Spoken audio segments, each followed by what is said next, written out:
Hello hi नमस्ते everyone, this is Apoorva Naik. Welcome back to my YouTube channel आसान है with Apoorva Naik. आज का ये वीडियो सीएसआर के स्टूडेंट्स के लिए है जो कि जेनेटिक्स को टारगेट कर रहे हैं और जेनेटिक्स को प्रिपेयर कर रहे हैं उनके लिए। यहाँ पे आज हम सोमैटिक सेल हाइब्रिडाइजेशन के जो क्वेश्चंस है उसे कैसे सॉल्व करना है वो हम देखेंगे। जेनेटिक्स के पहले भी कुछ वीडियोस मैंने अपलोड कर दिए हैं, अगर आप वो देखना चाहते हैं तो आप वो वीडियोस देख सकते हैं। आज के इस वीडियो में हम देखेंगे सोमैटिक सेल हाइब्रिडाइजेशन के क्वेश्चंस कैसे सॉल्व करेंगे। बहुत इजी वे में ये क्वेश्चन सॉल्व होता है और मोस्ट कॉमनली 4 मार्क्स के होते हैं। सो बहुत इजीली हमें 4 मार्क्स इस क्वेश्चन से मिल जाते हैं। सिर्फ हमें पता होना चाहिए कि ये क्वेश्चन कैसे सॉल्व करना है। तो चलिए आज का वीडियो स्टार्ट करते हैं। अगर आपको ये वीडियोज़ अच्छे लग रहे हो और समझ में आ रहे हो तो प्लीज़ मेरे चैनल को सब्सक्राइब कीजिए और वीडियोज़ को लाइक कीजिए। क्वेश्चन को देखें तो somatic cell hybridisation is use to assign the gene of particular chromosome. So question में इंफॉर्मेशन दी गई है कि सोमैटिक सेल हाइब्रिडाइजेशन ये जो टेक्निक है हम यूज़ करते हैं जीन को फाइंड आउट करने के लिए एग्जैक्टली वो जीन किस क्रोमोसोम पे प्रेजेंट है। When 2 cell lines forms 2 different species are fused, जब हम 2 सेल लाइन फ्यूज़ करते हैं 2 डिफरेंट स्पीसीज से, they will be forming an heterokaryon, which leads to loss of chromosome they are dividing, preferably from the one species. The panel of the cell line was created from mouse and monkey somatic cell fusions. So एक cell line form की गई है जिसमें mouse and monkeys के somatic cells fuse कर दिए गए हैं। Each cell line was examined from the presence of monkey chromosomes. So each cell line यहाँ पे क्या है करनी है, हमें एग्जामाइन करनी है and form the product of given enzymes. The following result were obtain. So यहाँ पे क्या एग्जैक्टली पूछा गया है और हमें क्या फाइंड आउट करना है मैं आपको बताती हूँ कि एक सेल लाइन है जिसे हम सोमैटिक सेल हाइब्रिडाइजेशन, मतलब 2 सेल जब हम फ्यूज़ करते हैं जिसे हम हाइब्रिडाइजेशन कहते हैं, राइट। सो यहाँ पे क्या किया है, सोमैटिक सेल हाइब्रिडाइजेशन किया है 2 सेल्स जो कि मंकी की है और माउस की है, इसका फ्यूजन किया गया है। यहाँ पे क्या दिया गया है, ये डिफरेंट सेल लाइन से A B C D E and F तक सेल लाइन्स दी गई है और यहाँ पे एंजाइम्स दिए गए हैं जो कि वो फॉर्म कर रहे हैं। हमें ये पता करना है कि ये जो पर्टिकुलर एंजाइम्स यहाँ पे फॉर्म हो रहे हैं वो एग्जैक्टली कौन सा मंकी का क्रोमोसोम फॉर्म कर रहा है, ये हमें यहाँ पे देखना है।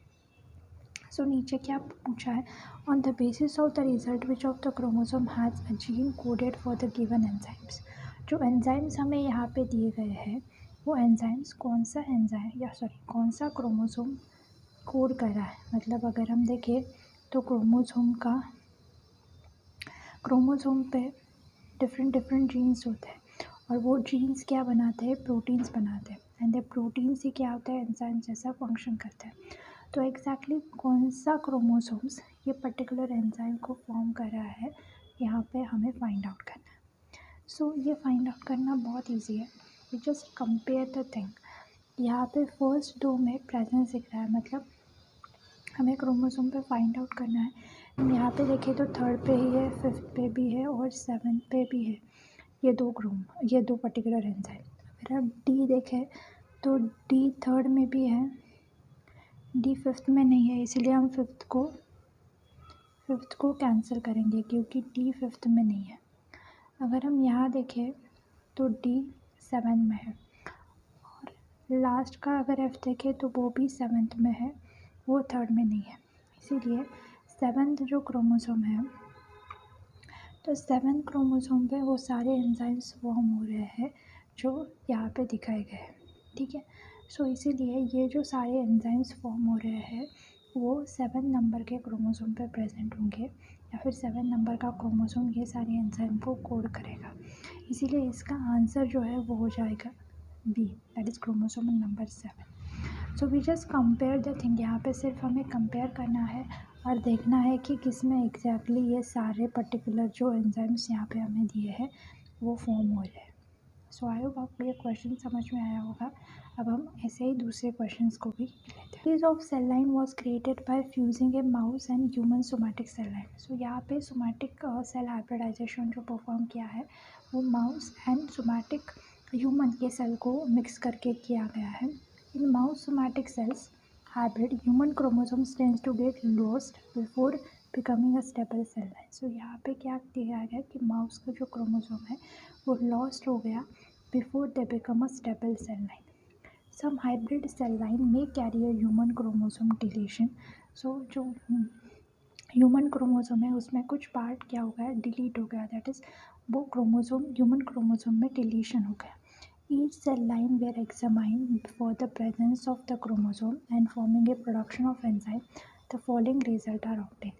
So यहाँ पे नीचे ये रिजल्ट उन्होंने दिया है, जीन प्रोडक्ट दिया है और क्रोमोसोम्स दिया है, दैट इज़ क्रोमोसोम के सेगमेंट दिया है। विच of the following which segment of the chromosome has the gene coding enzymes. तो यहाँ पे क्या लिखा है कि ह्यूमन के जो क्रोमोसोम है वहाँ पे डिलीशन हुआ है, राइट। सो डिलीशन होने के कारण कुछ जीन वहाँ पे डिलीट हो गए होंगे, और डिलीट अगर जीन हो रहे होंगे तो वो एंजाइम्स फॉर्म नहीं करेंगे। तो हमें ये फाइंड आउट करना है कि कौन से क्रोमोसोम में अगर डिलीशन नहीं हुआ होगा तो वो जीन फॉर्म करेंगे और हमें उसके प्रोडक्ट मिलेंगे। अगर हम देखें तो यहाँ पे ये 3 जो पर्टिकुलर एंजाइम्स है या फिर जीन्स है वो दिखाए गए हैं। हमें ये फाइंड आउट करना है कि कौन से सेगमेंट जो है वो ये जीन को फॉर्म करेंगे।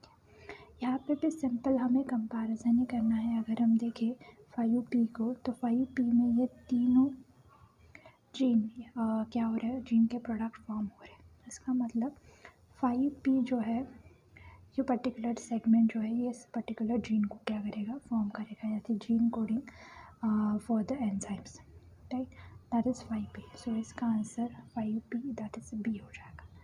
आई होप आपको ये समझ में आएगा। अब हम तीसरे क्वेश्चन की तरफ पढ़ते हैं। 3 somatic hybrid cell line. So यहाँ पे 3 सेल लाइन को क्या किया गया है, हाइब्रिडाइजेशन किया है, design as XYZ has been scored in the presence और absence of chromosome 1 through 8 as well as the ability to produce a hypothetical gene product that is A, B, C and D shown in following table.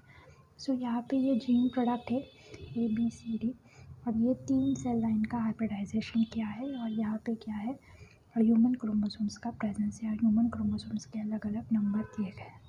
Which of the following option has a most appropriately assigned chromosome for each of the given gene.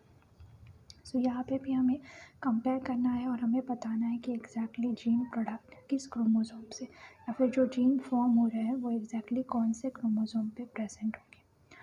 यहाँ पे अगर हम comparison करना चालू करें तो firstly हम देख सकते हैं कि डी पे और फर्स्ट, सो जीन जो एक्सप्रेस हो रहा है डी वो फर्स्ट क्रोमोसोम पे हो रहा है, right. So gene D which is express on the chromosomal number 1, right, जो कि ए स्टेटमेंट यहाँ पे दिया गया है, इसे मैं ऊपर लेती हूँ। और थर्ड में भी है कि जीन टी जो है वो फर्स्ट क्रोमोसोम पे प्रेजेंट है। यहाँ पे दिया है जीन टी 8 क्रोमोसोम पे प्रेजेंट है, लेकिन 8 पे तो कोई भी प्रोडक्ट फॉर्म नहीं हो रहा है, इसीलिए सी स्टेटमेंट रॉन्ग है, और बी स्टेटमेंट में वो दिया ही नहीं है, इसलिए बी स्टेटमेंट भी रॉन्ग है। तो हम सिर्फ ए एंड डी में अब कंपेयर करेंगे। अगर हम आगे देखें, दैट इज़ डी के बाद हम देखें दैट इज़ ए में और 5th क्रोमोसोम। सो ए जो जीन है वो 5th क्रोमोसोम पे प्रेजेंट है, so that is gene A on 5th chromosome and gene A on 5th chromosome, ये दोनों भी फर्स्ट एंड लास्ट स्टेटमेंट में दिए गए हैं।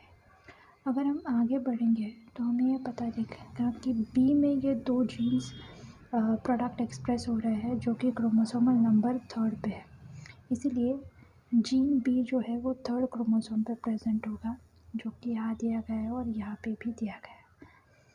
अब हम देखें तो फर्स्ट स्टेटमेंट में यह है कि gene C on chromosomal number 8, लेकिन अगर हम सी को देखें तो यहाँ पे सी में कौन से भी प्रोडक्ट फॉर्म नहीं हो रहे हैं, और 8 क्रोमोसोम पे भी कौन से भी प्रोडक्ट फॉर्म नहीं हो रहे हैं। लेकिन हम ये नहीं कह सकते कि जो जीन सी है वो क्रोमोसोमल नंबर 8 पे प्रेजेंट होगा, क्योंकि वो कौन से जीन को एक्सप्रेस कर रहा है वो हमें दिया नहीं गया है।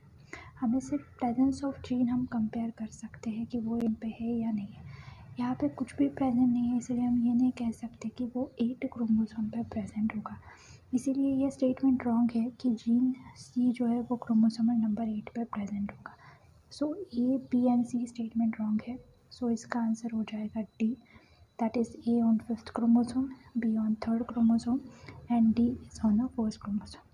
हम सिर्फ प्रेजेंस को चेक कर सकते हैं।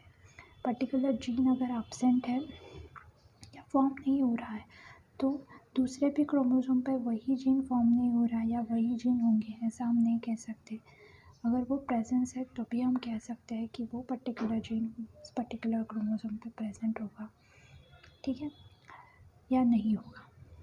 सो आई होप आपको ये क्वेश्चन समझ में आए होंगे और आप इजीली ऐसे क्वेश्चन को आप सॉल्व कर पाएंगे। आई होप आपको समझ में आया होगा। अगर समझ में आया है तो प्लीज़ वीडियोज़ को लाइक कीजिए और मेरे चैनल को सब्सक्राइब कीजिए। Thank you so much for watching guys, keep learning.